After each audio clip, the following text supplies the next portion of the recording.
Lin Chia carefully walked through the underground prison once more, but found no trace of angels, demons, or even a single crawler. Strange. Lin Chia bowed his head in thought. This was the first time that after killing mythical creatures, they didn't appear in the hospital's dungeon. After pondering for a long time, he could only think of 3 possibilities. First, those K-system creatures were of a higher level than this hospital, making it impossible to collect their souls. This possibility was rejected by Lin Chia the moment it occurred to him. This hospital could collect the souls of god-level beings like Rifle without hesitation, so how could a few corpse-controlling crawlers escape? The second possibility was that these crawlers had no souls at all, so even after death they wouldn't be collected by the hospital. The final possibility was that these K-system creatures didn't meet the hospital's collection criteria. Lin Chia specifically reviewed the prompt template for collecting orderlies again, and the most likely source of error was the term mythical creatures. This hospital could only collect the souls of mythical creatures. If K-system creatures couldn't be collected, was it possible they simply didn't qualify as mythical creatures? Lin Chia vaguely remembered Merlin saying something similar. But if they weren't mythical creatures, what could they be? After pondering in the dungeon for a long time without finding an answer, he could only leave for now. Just as he pushed open the director's door, he saw Bragi rushing down the corridor with his harp, almost colliding with Lin Chia. "Where are you rushing to?" "To play music." Bragi glanced at the time on the wall and said hurriedly, "It's almost time and those 2 are waiting for me." Without waiting for Lin Chia to say anything more, he rushed straight toward the other end of the corridor. But when he was halfway there, the roaring sounds of battle came from the courtyard. Bragi suddenly froze in place. "Looks like they couldn't wait for you." Lin Chia walked to Bragi's side and glanced at the 2 people who had begun fighting in the courtyard, saying helplessly. Bragi stared at the battlefield in confusion and said, "That's impossible. They always used to wait for me. Why have they been getting more and more impatient lately?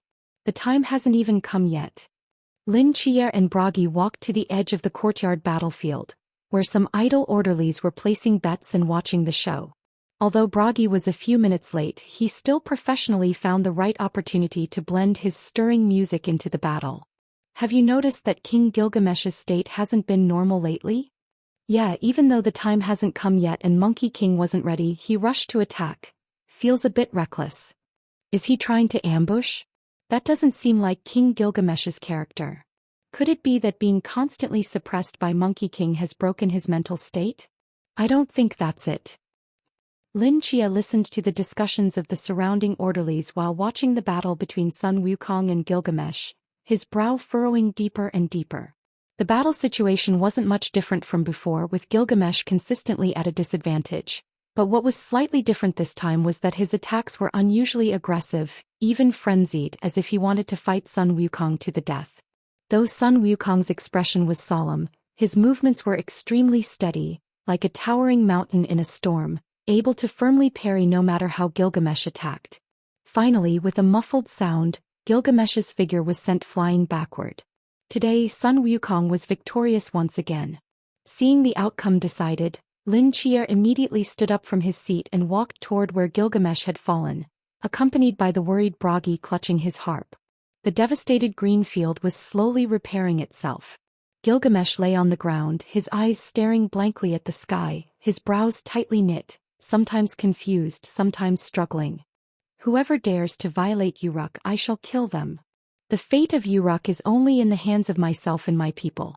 If you gods dare to interfere, I will kill each one of you who comes." "No, that's not right. Uruk has already fallen. Where am I?" I. Seeing Gilgamesh muttering on the ground, Bragi became increasingly anxious. He grabbed Sun Wukong's shoulder and quickly said, "Monkey King, wasn't this just a sparring match? Why did you hit so hard that you've made Gilgamesh's brain go stupid?" Sun Wukong glanced at him, his gaze as if looking at an idiot. "This isn't Monkey King's doing." Lin Chia frowned as he looked at the void above Gilgamesh's head and said coldly, "Something else is interfering with his memories." In Lin Chia's vision, Gilgamesh's treatment progress bar was frantically jumping back and forth. Gilgamesh treatment progress 40%. Gilgamesh treatment progress 34%. Treatment progress 38%. Treatment progress 35%. The left and right swinging of the progress bar momentarily left Lin Chia at a loss. Until now he had at most seen Bragi's progress drop all at once, but this was the first time he had seen it fall by itself and then rise again by itself. During their last conversation, Gilgamesh had mentioned that his memories were being tampered with, and from the current situation his condition was getting increasingly serious. The reason the progress bar would rise again was entirely due to Gilgamesh's own willpower and belief, fighting against the false memories. His condition is unusual. Sun Wukong put away his golden cudgel, his golden eyes fixed on Gilgamesh. Some force is interfering with his soul and it's getting stronger. Monkey King, can you tell what it is? No. Sun Wukong shook his head. However, the problem definitely isn't in this hospital. It must be someone from the outside world using something related to him to remotely interfere with his soul. Something related to him? Lin Chia frowned deeply. Who could it be? Sun Wukong didn't speak. He just frowned slightly and directly stomped on Gilgamesh's chest. Gilgamesh's body immediately sank into the ground. He instinctively tried to resist, but Sun Wukong had already raised his tightly clenched fists and hammered them down on him like raindrops. The heavy force of his punches made the courtyard tremble incessantly, with rolling dust rising up. As Gilgamesh's body continued to sink, the fluctuating treatment progress bar above his head actually began to steadily recover. Bang! As a hand reached out from the ground and grabbed Sun Wukong's fist, a hint of clarity finally returned to Gilgamesh's struggling eyes. He stared blankly at the three people before him and after a long while, closed his eyes bitterly. How pathetic. Lin Chia remembered that Gilgamesh had told him that fighting could keep him awake. Now it seemed that what could keep him awake might not just be fighting. More importantly, it was pain. In a situation where memories were tampered with and it was impossible to distinguish between false and reality, pain became the anchor that fixed Gilgamesh's consciousness, able to pull him out of illusory memories and back to reality. Gilgamesh, Lin Chia said in a deep voice, what just happened? Gilgamesh slowly crawled out of the deep crater in the ground, his gray robe covered in dust. He looked down at his hands, pain flashing in his eyes. I saw the people of Uruk again. The people of Uruk? Lin Chia was startled. What were they doing? Being slaughtered. Gilgamesh took a deep breath. The gods and monsters of the Sumerian system rushed into the city from all directions, madly killing the people of Uruk. I was fighting one of the gods, but somehow couldn't defeat him. Lin Chia turned to look at Sun Wukong. In Gilgamesh's confused memories he was battling a deity from the Sumerian pantheon, but in reality he was fighting Sun Wukong. It seemed that his false memories corresponded to his actual movements in the real world. Sun Wukong gazed at Gilgamesh with complex eyes for a long time, then said flatly, if you want to fight in the future you can call me any time. After speaking he gave Lin Chia a look and turned to walk out of the courtyard. Lin Chia understood his meaning and followed him.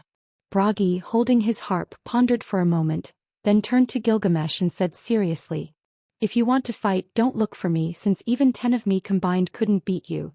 But if you want someone to talk to I'm available anytime. Gilgamesh silently watched him and the two departing figures, his eyes showing complex emotions. Lin Chia and Sun Wukong walked to the second floor of the ward. The latter glanced at Bragi and Gilgamesh below and took the initiative to say, his condition isn't good. The time left for you might not be much. Hearing this, Lin Chia froze. What do you mean? These past few days, every time I fought with him I could feel his condition getting worse. This complete loss of control might be a sign, indicating that whatever is manipulating his memories from the outside has broken through some boundary and is gradually affecting his behavior. After the first time his episodes of losing control will only increase in number and frequency. If this continues he will either go mad from being completely trapped in confused memories, or he will start self-harming or even attempt suicide in an effort to maintain his sanity. Hearing these words, Lin Chia's expression visibly darkened. Sun Wukong's warnings were things he had considered, but in his estimation, the worst case would only be the treatment progress returning to 0%, reverting to the state when Gilgamesh first left the ward. But this situation was different. If someone was truly manipulating Gilgamesh's memories from the outside, the deterioration could far exceed his imagination, possibly becoming even worse than when he left the ward. The treatment progress could drop below 0%, becoming negative. I understand, Lin Chia nodded solemnly. I will quickly identify the source of Gilgamesh's condition and eliminate it. Sun Wukong nodded slightly. Being able to control a god's memories, this matter definitely won't be simple. Be careful yourself. Yes. Lin Chia's consciousness returned from the hospital, and he immediately sat up in bed. He lowered his head in thought for a moment, got dressed and quickly left his room, heading straight to Jin Yan's door and knocking. Knock knock knock. Who is it? In the middle of the night. A voice came from behind the door, followed by the sound of slippers sliding across the floor. Creak. The door opened and Jin Yan stood there in brown fluffy pajamas, looking thoroughly annoyed. After leaving Dexiao, Jin Yan had restored her hair to silver white, which hung messily down to her waist. She wore round black-framed glasses on her nose, giving her a scholarly air quite different from her daytime persona when she was tinkering with motorcycle modifications. It's you. Jin Yan glanced at Lin Chia and said irritably, Do you know what time it is? I do, Lin Chia nodded and said seriously, but I have something important to ask you. Something important?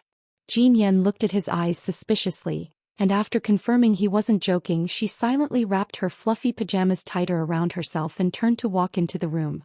Change your shoes and come in. Don't close the door completely, leave a gap. Otherwise, a man and woman alone in a room in the middle of the night, who knows what rumors might spread. Lin Chia smiled wryly as he changed into slippers and entered Jin Yan's room. The warm-colored light cast a halo, illuminating one corner of the room. The central desk was piled with heavy books, and scattered on the desktop were several draft papers with ink not yet dry, filled with complex formulas that Lin Chia couldn't understand. Introduction to Plasma Physics, Principles of Nuclear Fusion, Deep Investigation of Atomic Motion Trajectories in Critical States. So late and you're still studying? Lin Chia asked in surprise. Jin Yan walked behind the desk and sat down. Her silver-white hair looked like a golden waterfall in the warm light. She took off her round-framed glasses and tiredly rubbed the corners of her eyes. If I don't study, how can I get stronger? You're already at the human ceiling, how much stronger do you want to be? It's not enough. Jin Yan shook her head slightly, a trace of melancholy flashing in her eyes. I'm still far from where I need to be. Lin Chia asked puzzledly, This isn't enough? Do you want to break through to godhood? Even so, why such urgency? What do you want to do? Jin Yan didn't answer. She just gently rubbed the back of her hand and after a long while slowly said, I want to go home. Go home. Where is your home? Where your hospital comes from, that's where my home is. Lin Chia's pupils contracted slightly. He asked in shock, You and the Divine Mental Hospital come from the same place? Otherwise, why do you think I appeared in that hospital traveling with it through the mist? Jin Yan leaned back in her chair and sighed. Originally, I fell into this world together with it. Lin Chia stared into Jin Yan's eyes, taking a moment to process this. I see. No wonder your Jin Hu is so special and you have so many strange talents. Jin Yan smiled and raised the back of her hand, gazing at the complex pattern formed by interwoven pixels. This isn't a Jin Hu. In my world, this thing is called a Yi pattern, though in terms of how the ability manifests, it's very similar to your Jin Hu. She looked up at Lin Chia and said solemnly, Your hospital is far more magical than you imagine. It carried me to this world and perhaps it can also take me away from here. Lin Chia, you are the key to my return home. Lin Chia saw the seriousness in Jin Yan's eyes, remained silent for a moment and shook his head. Perhaps you think too highly of me. I don't have such great abilities. Not having them now doesn't mean you won't in the future. Jin Yan crossed her legs and said leisurely, The faster you grow, the happier I'll be. I have high hopes for you. Lin Chia smiled helplessly. By the way, why did you come to find me so late? Is there something important?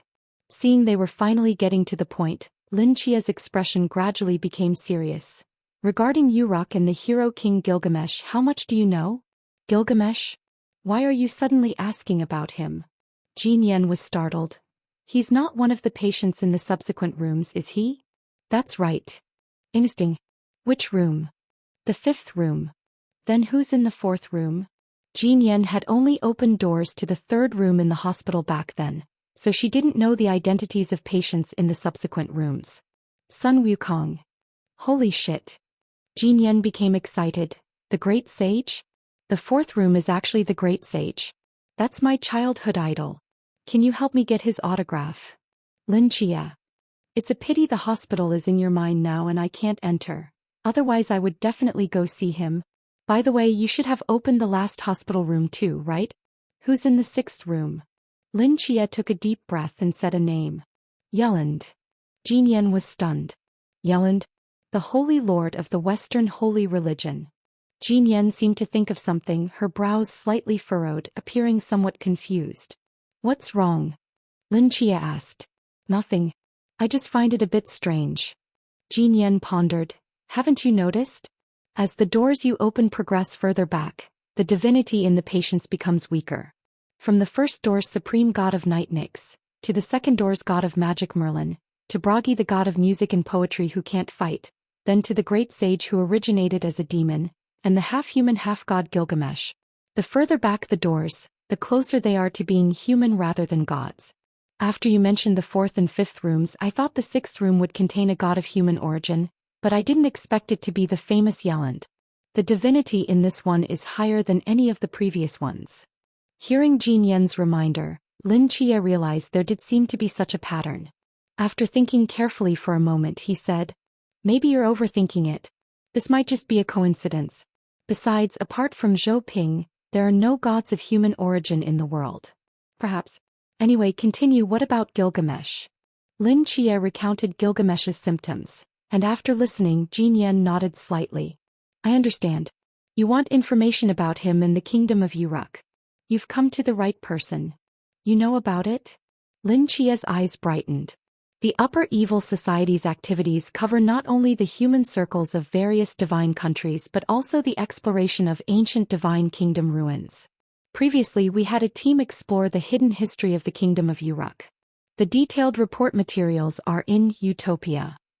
However, don't get too excited. History is just history after all. Although I don't know who targeted Gilgamesh, I suspect it would be difficult to deduce their identity based solely on historical information. I'll use the Upper Evil Society's intelligence network to try to help you investigate, but I can't guarantee we'll find anything. Lin Chia breathed a sigh of relief. He knew too little about the mist. If he had to search for clues about Gilgamesh in the mist alone, it would be like looking for a needle in a haystack. Now with the Upper Evil Society's help, things would be much simpler. Thank you. No need to be so polite. Helping you is helping myself. Jin Yan pointed at him, then at herself. We are on the same side. 2 days later. Lin Chia walked to the bow of the mist-shrouded Pixel cruise ship and looked around. Through the hazy mist, no islands or land could be seen. This was a sea area that Lin Chia and his companions had never set foot in before. 7. Why are you up so early? Bailey Pang Pang walked out of the cabin yawning. Jin Yan said we would reach Utopia early this morning. I came out to take a look. We're almost there? Bailey Pang Pang looked at the misty sea around them and asked in confusion, but there's not even a shadow of an island here. And there's no miracle wall to block the mist. Do the people of the Upper Evil Society all live in the mist wearing gas masks? Probably not. Lin Chia shook his head. Haven't you noticed? The members of the Upper Evil Society basically all wear a kind of silver ring that looks similar in material to our badges. It should be able to resist the erosion of the mist. That's called Chin Extreme Steel. Jin Yan's voice came from behind. Jin Yan was seen wearing a black tattered cloak, slowly approaching. She raised her right hand from her pocket, revealing a silver ring. This is made from special materials mined from the deep sea. It has the effect of dispersing mist for a short time. The badge necklaces you wear around your necks are also made of this metal, though of higher purity. Moreover, this material is extremely rare. Our Upper Evil Society has been mining for years and has only made 60 or 70 Chin Extreme rings, which are basically all worn by our teams that operate outside. Doesn't your Utopia have tens of thousands of people? What about the others? Jin Yan's lips curled into a smile mysteriously. You'll know soon. A moment later, a pale green light lit up from the top of the Pixel cruise ship, like some kind of signal light flashing continuously in the mist. Lin Qier and Bailey Pang, as well as Chao Yuan and others who had just arrived on deck, all turned their heads toward the top of the cruise ship in confusion. At the same time, a voice sounded from all parts of the ship. "Attention everyone, the ship has entered Sea Area A. All personnel prepare for return." The members of the Upper Evil Society who were busy in various parts of the cruise ship quickly put down their work and returned to the cabins.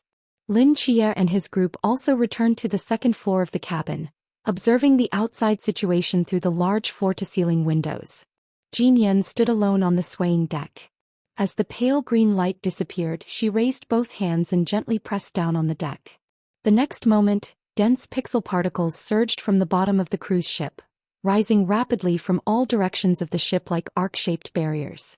In just a few seconds, a large number of pixel particles had enveloped the entire cruise ship, like a hollow giant ball floating on the sea. As whirlpools appeared on the sea surface, the giant sphere gradually sank, disappearing into the mist-rolling sea. Inside the pixel sphere, Qingyu spoke in surprise. "Utopia is under the sea?" "That's right." The knight standing beside everyone voluntarily explained. In the earliest period before the heretical society was born, the president, along with several knowledgeable local residents of a human circle, who were willing to follow her away, created a special submarine to escape the human circle. Later, as the president brought back more and more people, this submarine was continuously improved and expanded. In the end, dozens of top scientists and engineers jointly designed a super-large-scale submerged city, and the president spent a full year manufacturing it with pixels. This pixel city, which shelters the remnants from various divine nations' human circles around the world, is Utopia. As if to let Lin Qier and others see the outside situation clearly, a corner of the pixel sphere gradually became transparent. As the pixel sphere descended, faint lights suddenly appeared at the dim bottom of the sea, like looking down at Earth from the boundless deep space, with lights connecting into patches in the darkness. These lights connected at the seabed, extending into 5 points, resembling a huge starfish crawling at the bottom of the deep sea. "Holy shit!" Bailey Pang, seeing this spectacular scene before him, immediately uttered a crude expression, then muttered, "This thing is truly unaffordable." And Qingyu looked at the submerged city in shock, with 2 flames of curiosity burning fiercely in his eyes. Lin Qier was also overwhelmed with amazement. His mouth slightly open, he unconsciously fixed his gaze on the silver-haired girl in tattered cloak on the deck, his expression somewhat complex. Others would only see how spectacular this submerged city was, but only he knew how many days and nights of effort and dedication Jin Yan had spent behind this magnificent city. For one person to create a city under the sea with pixels, that's not something anyone could do. As if sensing Lin Qia's gaze, Jin Yan turned her head, slightly raising it with a proud smile on her lips, her eyes seeming to say, "Tell me, isn't this awesome?" Lin Qia silently gave a thumbs up. The pixel sphere encasing the cruise ship gradually approached the central part of the giant starfish. The circular pixel platform descended, and the pixel sphere rolled into the interior of the submerged city along the flowing seawater. Clang. With a muffled sound, the pixel sphere was secured on a giant bracket. The surrounding seawater was rapidly drained, and the barrier surrounding the cruise ship also receded. Lin Qier and others walked onto the deck. Dense lights lit up from above, illuminating the dim docking area. Before everyone could clearly see their surroundings, a huge wave of cheers came from the side, startling them. "The president is back." "Welcome back, President." "Who are those people beside the president? Are they new remnants from the human circles?" "The president is mighty." "President, President, President, we love you." Lin Qier turned to look and saw at the entrance of the docking area, hundreds of people crowded together, cheering excitedly like fanatical fans. At least 700 or 800 people. Their skin colors varied, white, black, and Asian in roughly equal proportions. But regardless of skin color, they were all speaking Chinese. They held up banners, pixel screens, and some even took off their white shirts to wave them, clearly written with "Red Heart Genie" and "Red Heart." "Is this like chasing a celebrity?" Chao Yuan was greatly shocked. "You could understand it that way." The knight explained helplessly. "The people in Utopia are basically all rescued by the president from human circles.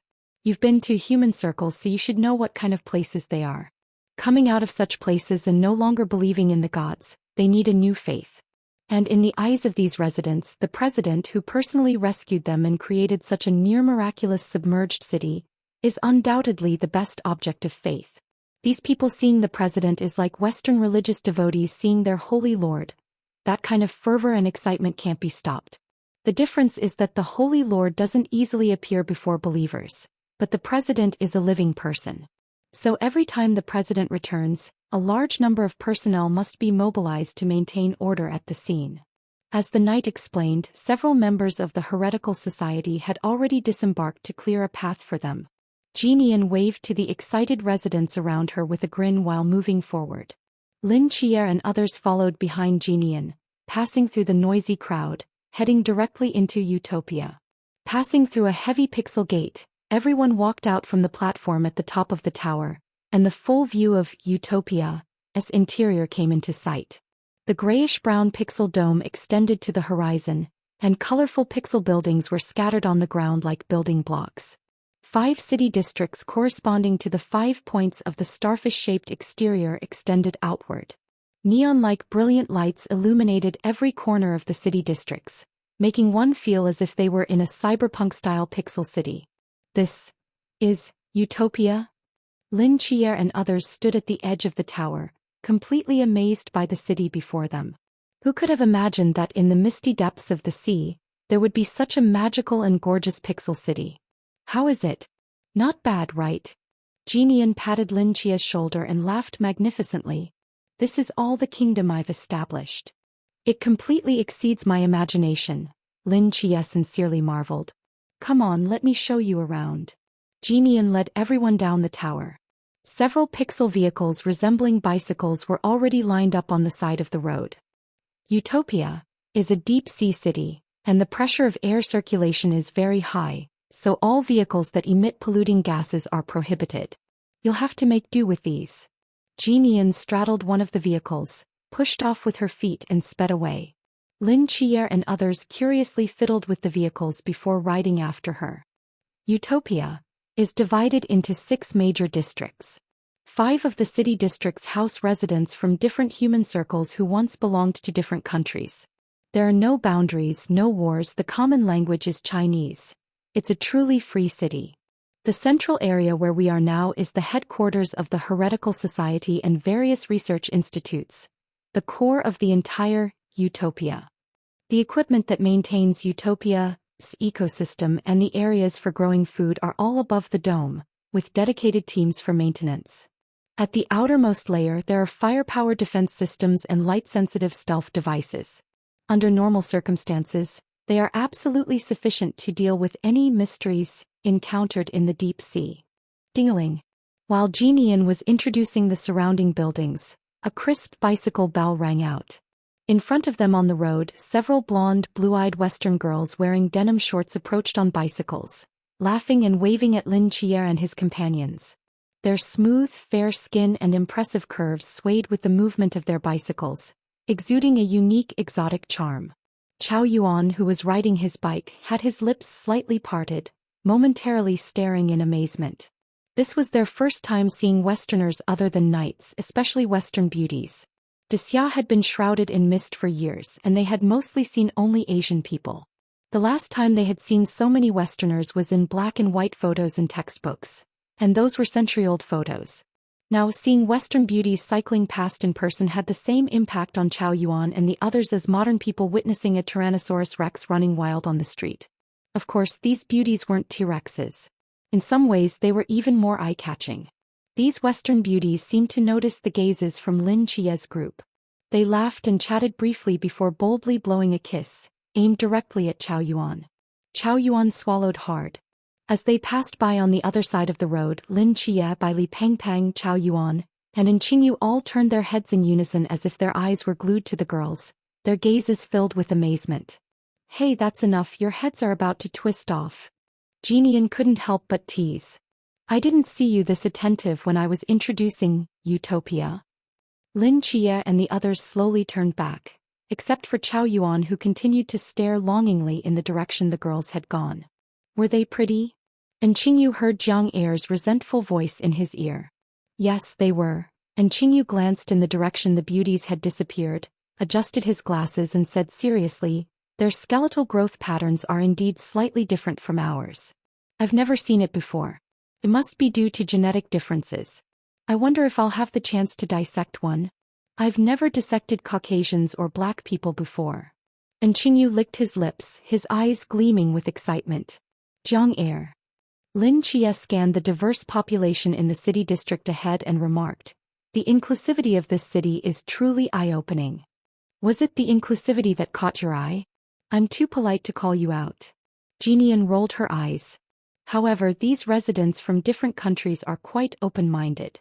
If you're really interested, you can check out the bars or dance halls in the city district. Those places will surprise you even more, provided you obey the law, understand? The punishment for crimes in Utopia is very severe. If you don't want to be thrown into the sea to feed the mysteries, you'd better follow the rules here. Chao Yuan said seriously, we came here for business, not to visit such places. Right. Bai Li Pengpeng nodded repeatedly. Jinian gave them a skeptical look and continued walking.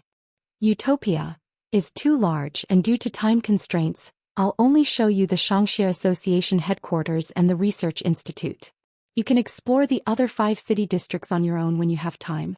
These last 2 buildings deserve a proper introduction. Jinian stopped her bike and pointed to a futuristic white building not far away. That is our Research Institute number 3. The Shangxia Association has a dedicated research team responsible for studying the characteristics of the mysteries in the mist. This Research Institute number 3 houses specimen corpses of over 1,000 mysteries killed since the establishment of the Shangxia Association, used for analysis and experiments. Over 1,000 mystery corpses? At nightfall, team members were stunned and instinctively turned to look at Qingyu beside them. Qingyu stared fixedly at the white building, his eyes flickering with excitement, like a hungry wolf encountering a flock of defenseless sheep. Seeing Qingyu's reaction, Jinian's lips curled into a slight smile as she continued unhurriedly. However, in recent years, Research Institute number 3 hasn't made significant breakthroughs. After careful consideration, I think it might be related to the lack of a leader who truly understands the mysteries in our research team. Lin Chia silently placed his hand on the hilt of John Bai. Hey, I'm just explaining our current predicament. Why are you glaring at me? Jinian sensed the killing intent from beside her and tried to laugh it off. Qingyu stared at the white building for a long time, took a deep breath and slowly said, Sorry, Chairman Jinian, although this offer is tempting, I still can't join you. Jinian raised an eyebrow as if she had anticipated this response and smiled wryly. I'm not forcing you to join us. If you want to stay with Nightfall, I won't fight Lin Chia for you, especially since I'm counting on him to take me home. What I mean is, during your stay in Utopia, if you're willing, you could temporarily serve as the director of Research Institute number 3. You can use and dissect those mystery corpses however you want. In return, I hope you can teach the other researchers in the institute and share some techniques and information with them. Consider it payment for using these mystery corpses. Qingyu stood frozen. Undeniably, Jinian's offer was very generous. As long as he could freely dissect these mysteries, sharing experiences with other researchers or temporarily managing Research Institute number 3 would be trivial for him. After a moment's hesitation, Qingyu turned to look at Lin Chia. Lin Chia nodded slightly. It's up to you. All right, Qingyu immediately agreed. When do I start? Anytime, Jinian smiled. I've already informed everyone at the Research Institute. You can go now. Go ahead. I'll find you when there's something important. Lin Chia glanced at Jinian beside him. Opportunities to take advantage of the Shangxia Association don't come often. Qingyu nodded and headed straight for Research Institute number 3, carrying Jiang Er's black coffin on his back. In the Black Castle next to the Research Institute, you'll find what you're looking for. Jinian pointed to a nearby building and said to Lin Chia. That's our Shangxia Association's archive collection, containing historical and secret documents from various pantheons. The clues and complete handwritten records from our several explorations of Cthulhu pantheon relics on Earth are all stored there. Lin Chia followed her guidance and looked at the dark, mysterious ancient castle. Cthulhu ruins. Lin Chia frowned slightly. Such things exist on Earth? Yes, but those ruins are not as simple as you might imagine. Jin Yan nodded and walked straight toward the castle. Entering there requires the highest level of authorization. Come on, I'll take you in personally and then you'll understand. Lin Chia stepped forward to follow. After just a few steps, Chao Yuan patted his shoulder and said seriously, Chia, I wouldn't understand much if I went to check those archives. You should go in with Chairman Jin Yan alone. I'll just wander around outside. Me too. Bailey Pang Pang immediately added with a serious expression. I'll go with old Chao, otherwise he might get lost by himself. Lin Chia. Lin Chia didn't bother exposing these two's true intentions, he just nodded and said, Fine, be careful and contact me by radio if anything happens. After Chao Yuan and Bailey Pang Pang walked away, Lin Chia followed Jin Yan into the archive's entrance. After going through a dizzying array of security measures, they directly entered the first floor of the castle. Although the castle looked somewhat dilapidated from the outside, the interior was quite neat, with rows of shelves classified according to different pantheon lineages, arranged layer by layer, clear and organized at a glance. This floor stores all the relevant materials about the Greek and Norse pantheons. The second floor is for Indian and Egyptian, and the Sumerian pantheon materials you're looking for are all on the third floor. Jin Yan explained to Lin Chia while walking up the stairs to the second floor. The Sumerian mythology originated in Mesopotamia. Unlike Greek, Norse, Indian and other mythologies, this mythology is too ancient, and with the passage of time and dynastic changes, few people know of its existence. Lack of belief, coupled with some changes between pantheons, has caused the Sumerian pantheon to basically decline, submerged in the river of time. It's hard to say whether any deities from this pantheon have survived until now. The two arrived at the third floor and Jin Yan reached out, pointing to a dust-covered shelf in the corner. That's the shelf containing archives related to the Sumerian pantheon. There aren't many materials so it should be quick to go through, but you can start a bit later. Why? Lin Chia asked in surprise. Because I want to show you something else. Jin Yan put both hands in her pockets and turned to continue walking upstairs. About Cthulhu? Exactly. The two walked to the fourth floor where several heavy pixel doors completely sealed off the entire floor. As Jin Yan waved her hand, these doors rose one by one. Dim lights illuminated the end of the corridor. Jin Yan walked in front with a serious expression and slowly said, During the exploration of the Great Xia expedition teams and the development activities of the Shangxia Association, we have successively discovered some mysterious ruins on different continental plates.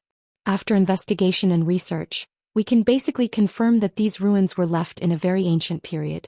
We spent a lot of manpower and resources to explore, and finally confirmed that these are all ruins left by the activities of Cthulhu deities. Passing through the end of the corridor, a large open space appeared in their vision, with dozens of display platforms orderly arranged on the pixel floor, covered with faintly glowing glass, like a museum exhibition full of mysterious atmosphere. Lin Chia's gaze swept across these glass displays. Black soil seeping with bizarre blood, broken tree trunks with strange palm prints, dark red insect molts dormant between rocks, gray river water fumigated by some kind of gas. These strange and unusual exhibits all conveyed an eerie and unusual aura. The Shangxia Association has a research institute number 2, specifically responsible for secret archaeological research, and this castle was built by them. According to the research of Research Institute number 2, it can be basically confirmed that small-scale Cthulhu deities were active on Earth in ancient times, and were later allegedly sealed on the moon by the gods of heaven, which led to the red moon seen earlier. As Jin Yan finished speaking, Lin Chia stopped at one of the glass displays, observing while calmly saying, Not allegedly, the Holy Lord of Heaven gathered some of Earth's supreme gods and set a trap on the moon, using heaven's origin to seal the Cthulhu gods, while the other deities of heaven basically died in the war with hell. Oh. Jin Yan raised her eyebrows in surprise. Tell me more. This matter was indeed a secret to others, but Lin Chia had just returned from heaven and hell not long ago, and had learned about that history from the Seraph Michael, enough to fill in the gaps in the Shangxia Association's intelligence. I was thinking of sharing some intelligence with you, but I didn't expect to gain something in return. Jin Yen noted down the cause and effect of the matter and sighed. Lin Chia walked past these display cases one by one as if remembering something. By the way, there's another question. Why can't the Divine Mental Hospital hold the souls of Cthulhu creatures? What exactly are they? Jin Yen pondered for a moment, looking into Lin Chia's eyes, and asked seriously. Let me ask you, how did you learn about the stories of the Cthulhu gods? Lin Chia shook his head. I can't remember clearly. Should I have heard it from someone else? Or from some novel or television? Great Xia has never published any novels or television shows about Cthulhu deities, and as for hearing it from others, almost everyone gives the same answer. Jin Yen shrugged. Don't you find it strange? It is a bit strange. I've heard people say that this pantheon seems to have suddenly appeared in everyone's mind. No one can accurately say where they got this information. Of course no one can say. Jin Yen shook her head and said, because it shouldn't exist in this world at all. What do you mean? I should have told you that I'm not from this world. In the world I come from, the Cthulhu mythology does exist. The Cthulhu mythology is a fictional setting system extended from the worldview of The Call of Cthulhu, a novel published by American writer Howard Philip Lovecraft in 1928. Fundamentally, it's just fiction, not mythology. 1928? America? Lin Chia's eyes were full of confusion. This time? That's right, in this world, the mist had already covered all places except Great Xia by 1922, so America naturally wouldn't exist. The Call of Cthulhu, which should have been published in 1928, naturally shouldn't appear. But it appeared anyway in such a bizarre form. No one knows who proposed it, no one knows how it spread into everyone's cognition. It's like a ghost quietly descending upon this world, and even in ancient Earth, their traces can be found. Jin Yen paused for a moment. I even suspect that they, like me and your hospital, are not from this world. Cthulhu comes from another world? What does that mean? An alien invasion? Lin Chia asked in confusion. I don't know, these are just my guesses because besides this theory I can't think of any other explanation, Jin Yen shrugged and said. But what's certain is that these fictional monsters that walked out of novels are definitely not the gods and myths as we understand them. Our existing power levels, abilities, rules, and other intelligence cannot be applied to them. Their very existence is a kind of unknown. Lin Chia's gaze swept across several of the display stands. Besides this, are there any other clues? Yes. Jin Yen nodded solemnly. Do you see that broken volcanic rock in the middle? Lin Chia walked to the display stand Jin Yen mentioned, his gaze penetrating the glass to fall upon a broken rock over a meter tall. On the rough surface of the rock, one could vaguely see dense, twisted patterns like some ancient drawing. What is this thing? It's an ancient inscription excavated from around one of the Cthulhu ruins. We can't determine exactly which era it's from, but after technical restoration by Research Institute No. 2, we can roughly interpret its meaning. Jin Yen paused for a moment. This inscription likely records the history of when the Cthulhu gods were sealed on the moon. Lin Chia raised an eyebrow.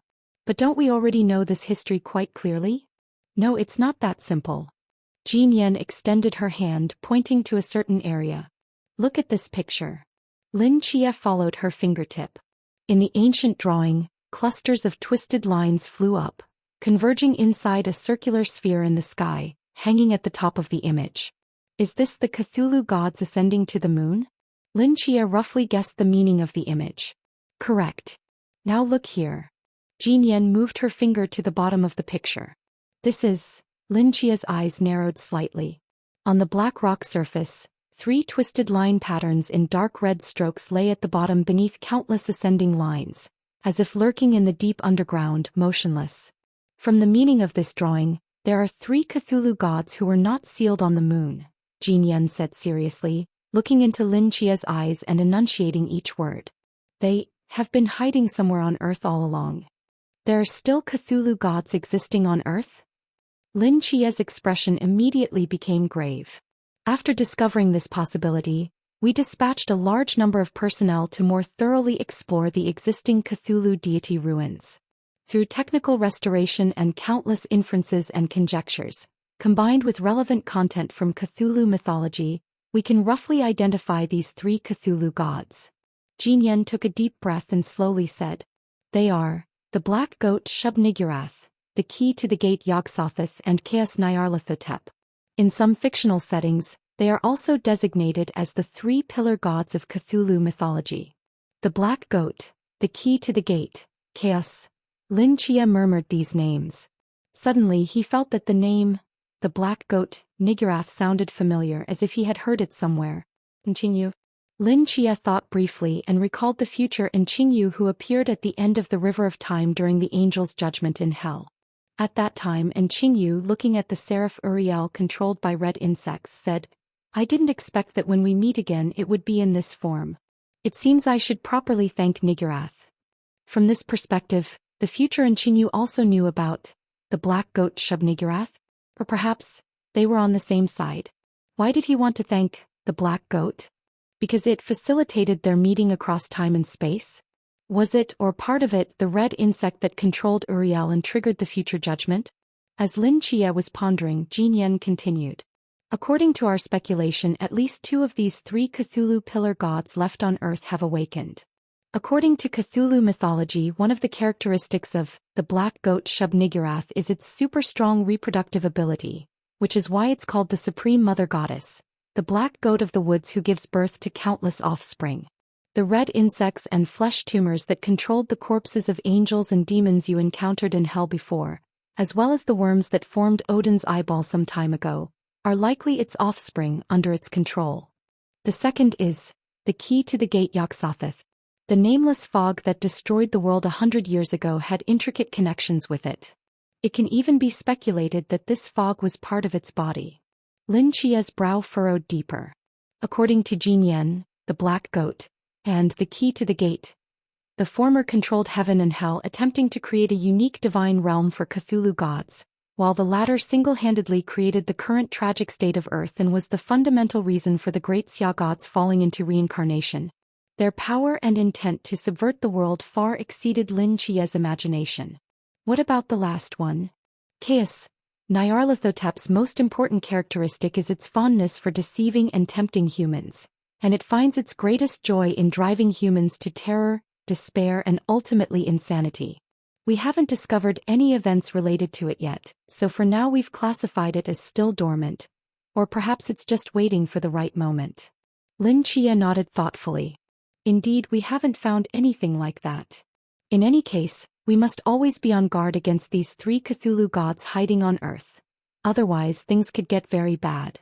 Jinyan licked her slightly chapped lips and said, "I've warned you about what you need to know. If Research Institute number 2 makes any new discoveries, I'll update you. Take your time looking for materials on Sumerian mythology. I need to attend to other matters now." After saying goodbye to Lin Chia, Jinyan walked straight out of the castle. Lin Chia took one last look at the Cthulhu relic collection hall, took a deep breath and slowly exhaled, seemingly still processing the bombshell news. He returned to the third floor of the castle, casually picked up an investigation file on Sumerian mythology, sat down and began to read through it carefully. As Jinyan had said, there were few files on Sumerian mythology, but extracting useful information from these fragmented pieces was a massive undertaking. Time passed minute by minute, and by the time Lin Chia finished reading all the files and left the castle, it was already deep night in Utopia. As Jinyan said, the effective information that can be obtained from these archives is very limited, with even less related to Gilgamesh. According to the archives, Gilgamesh possessed god-level combat power before ascending to the throne as the fifth king of Uruk, and had cultivated his own embryonic law. After ascending to the throne, this embryonic law was quickly perfected by Gilgamesh, and combined with the two-thirds divine bloodline flowing in his body, he officially entered the ranks of the main gods. The only regret was that he still had one-third human bloodline, which determined his lifespan, allowing him to live only about 100 years like ordinary people. Similarly, creating laws and ascending to godhood as a human, Gilgamesh and Zhou had fundamental differences. The reason Gilgamesh could create laws and embody them in his physical form, ultimately entering the divine realm, was not only due to his extraordinary talent, but most importantly, the two-thirds divine blood flowing in his body. Strictly speaking, he was not a pure human, but a special existence between humans and gods. Zhou Ping, on the other hand, was a complete human, If not for Yi Fan using the Destiny Pearl, which contained the power of Destiny Buddha, to forcibly recall his soul after his death, and using the Dragon Elephant Sword, as a carrier, infused with national fortune to rebuild a divine body, Zhou Ping could not have become the great Xia Sword immortal. The current Zhou Ping is also not human. His physical body is no longer mortal flesh, but the Dragon Elephant Sword, that carries the law of the sword. After becoming a god, Gilgamesh with his special law, became a super-powerful existence capable of suppressing most main gods of divine countries with his demigod body. Later he used national power to extensively search for divine artifacts and treasures in the mortal world, forging a king's treasury. What exactly was in the king's treasury is not detailed in the archives, but it can be certain that it contained more than one top-tier divine artifact. With his own strength and this terrifying king's treasury, in that ancient history, Gilgamesh became a legend whose battle power infinitely approached that of the supreme gods, leading all of Uruk to share in worldwide glory. After Gilgamesh's lifespan was exhausted and he died in the royal palace, the king's treasury containing numerous divine artifacts also disappeared without a trace. The archives also mentioned that when the Shangxia Society's exploration team searched the Uruk royal tomb, they did not find Gilgamesh's corpse. Based on clues, it was deduced that countless ages ago, beings suspected to be Sumerian deities descended to the mortal world and stole his body. Could it be that behind Gilgamesh's loss of control, Sumerian pantheon deities were causing trouble? But hadn't they declined and disappeared long ago? Lin Chia walked on the streets of Utopia, lowering his head in thought. It was now late at night, and the devices simulating sunlight on the dome had dimmed, turning to clear moonlight. The flickering neon lights illuminated the core areas of the 5 city districts in a dazzling and enchanting way. If not for the pixel-style buildings around, Lin Chia would have almost thought he had returned to the red light district within Japan's human circle. Lin Chia. A voice came from the other side of the street. Lin Chia turned to look, saw the familiar figure and was slightly stunned. 9th seat. The figure walked up to Lin Chia and said with a smile, shaking his head, "I'm no longer the 9th seat. I'm a member of the Shangxia Society. Just call me He Lin." The newcomer was none other than the believer 9th seat from over 2 years ago, who had crossed paths with Lin Chia and others several times. He was the Shangxia Society's ace undercover agent who, together with Shin Qingzhu, killed Whisper and personally destroyed the entire believer organization. After destroying the believers that year, the 9th seat He Lin was sent to the hospital for recovery. Unexpectedly, after discharge, he returned to the Shangxia Society. "You came to visit Utopia?" He Lin looked around and asked curiously, "Why are you alone? Where are your brothers?" "They all have their own things to do. I'm just wandering around." Lin Chia smiled. He Lin nodded. "I'm familiar with this place. Do you have time? Let's have a drink together." Lin Chia hesitated for a moment, then agreed. It was too late now to go directly to find Jinian, as it would be inappropriate, considering he had already visited late at night a few days ago. It would be somewhat impolite for a single man and woman to repeatedly have late-night intimate conversations. Besides, at this hour she should still be studying seriously. Lin Chia followed He Lin into a bustling, prosperous neon-lit street, filled with bars, nightclubs and barbecue places. Lin Chia even saw a newly opened host club in the central area. "How about this one? This should be the liveliest night spot in all of Utopia. If you prefer something quieter, we can go to the izakaya next door." He Lin pointed to a European-style bar in front of them. "This is fine," Lin Chia nodded. He Lin seemed to be a regular customer here. After a white female server greeted them, she directly led them to a private room on the 2nd floor, brought a few bottles of whiskey and respectfully withdrew. The two sat by the floor-to-ceiling window, overlooking the noisy and lively dance floor below, raising their glasses for a light toast. "By the way, did Shin Qingzhu come? How has he been doing since leaving the believers?" He Lin asked, as if suddenly remembering something. "He's doing all right, though he's run into some issues recently," Lin Chia answered vaguely. He Lin raised an eyebrow and sighed. "That's a pity. I was hoping to have another drink with him. There will be opportunities." The two drank and chatted about their experiences over the years. Since the collapse of the believers, He Lin had returned to Utopia, with Genian after the Egyptian gods' invasion incident 2 years ago, and had been carrying out secret missions for the Shangxia Society in the mist, experiencing a rather bumpy journey.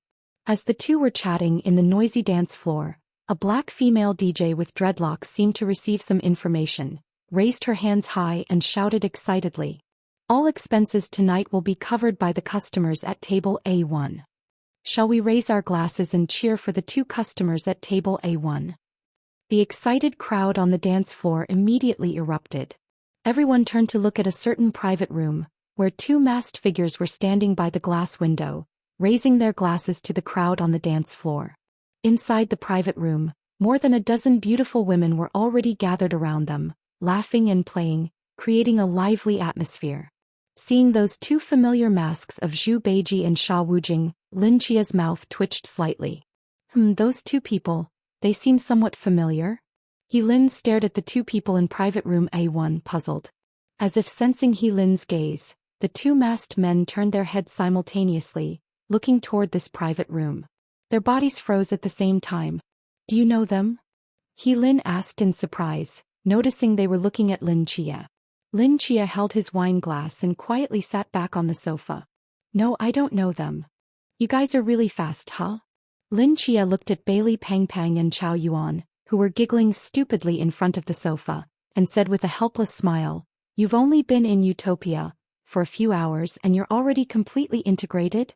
After being discovered by Lin Qia, Bailey Pang Pang and Chao Yuan came directly from room A1 to visit here, not forgetting to bring along the drinks and fruit platters from their room before leaving. "We were just bored." Bailey Pang Pang scratched his head. "It was old Chao who wanted to come, I just wanted to follow him to protect him." Chao Yuan opened his mouth, seemingly wanting to make more excuses, but after hesitating for a moment he abandoned the idea. In this situation, any insincere explanation would be weak and futile. "Isn't this the 9th seat? An old acquaintance?" Bailey Pang Pang recognized Lin at a glance and said with surprise, "So it's you guys." Lin also recognized Bailey Pang Pang and his companion and said with a smile, "Since you're here, let's have a few drinks together." Bailey Pang Pang and Chao Yuan took the opportunity to sit down, and the four gathered around the table, raising their glasses to drink together. "So you came to Utopia, this time just to visit?" After some small talk Lin asked curiously. Lin Qia shook his head. "No, we came to find someone." "Find someone? Who?" "Zhou Ping. The great Xia sword saint?" Lin was stunned. "No, he should be called the Mortal Realm Sword Immortal now. Isn't he in Olympus?" Hearing this, all three of Lin Qia's group perked up and asked, "You know his whereabouts?" "Not exactly." Lin put down his glass and slowly said, "About half a year ago I was infiltrating the human circle in Olympus under the chairman's orders. While I was carrying out my mission there I happened to see him. At that time he was wearing a dirty black shirt, carrying a sword case on his back, walking on the street. Both his appearance and attire stood out from the locals. To be honest, I had never seen the sword saint's true face in Great Xia before, so I didn't recognize him. To avoid exposing my identity I didn't approach him. Later there was a group of bandits who robbed a woman on the street, kicked her to the ground and kidnapped her 13 or 14-year-old daughter. You may not know this, but the human circle in Olympus is very chaotic. This kind of thing is commonplace. In that place there are absolutely no human rights, morals or laws. It's a complete criminal paradise. As a result, the Sword Immortal witnessed this scene, and he gently flicked his sword case with his index finger. The next moment the heads of those bandits flew off. Lin glanced at Lin Qia and the others who were listening attentively, took a sip of wine, and a reminiscent look appeared in his eyes. His sword energy was too fast. Not just the ordinary people in the human circle, even I couldn't react to what had happened. However, the Olympian gods who constantly monitor the human circle would not fail to notice the fluctuation of the sword law. Half a minute after the Sword Immortal killed those people, a god descended, the Olympian river god Potamus, who was responsible for monitoring the human circle. This river god's first move was the magnificent sight of thousands of rivers rolling back to the sky, but before he could reach the Sword Immortal tapped his sword case, and a sword instantly slashed out, cutting the river god in half at the waist. Hiss! Lin Qia and the others drew in a sharp breath. To kill a god so decisively on someone else's territory, only Zhou Ping could have such confidence. Then what? Then what? Bailey Pang Pang asked eagerly. After the river god was cut down, 2 more Olympian gods descended, though neither were main gods. The sword immortal fought with them briefly with his sword, then killed them both together. In all my life it was the first time I'd seen someone slay gods, and so easily at that, killing one when one came, killing a pair when 2 came. It was then that I realized this ordinary-looking man was Great Xia's mortal realm sword immortal. He Lin drained the whiskey in his glass in one gulp, took a deep breath and continued. After 3 consecutive gods were killed, Olympus must have realized the seriousness of the problem. Just as several main gods were about to descend, somehow the sky suddenly darkened. A night shrouded the entire human circle, and then a blurry starlight figure walked out from the horizon, talked with the sword immortal for a while, and then the sword immortal left the human circle with her. What happened after that I don't know. As He Lin's words fell, the entire private room, except for the roaring music and cheers outside the glass window, fell into dead silence. After who knows how long, Bailey Pang Pang slowly squeezed out a sentence. Senior Sword Saint is so damn badass. Lin Qier and the others looked at each other and all burst into laughter. But why are you looking for the sword immortal? Is there something urgent? He Lin asked puzzledly. The situation in the mist is a bit precarious now.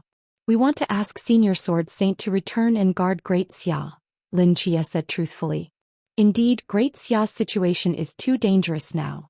Relying solely on the Heavenly Court may not be enough to protect Great Xia completely. But what I know is from half a year ago. It's hard to say where he is now. Chairman Jin Yan said she has a way to find out Senior Sword Saint's whereabouts. Oh. He Lin raised an eyebrow as if thinking of something. Could it be? Yes, there is indeed hope there.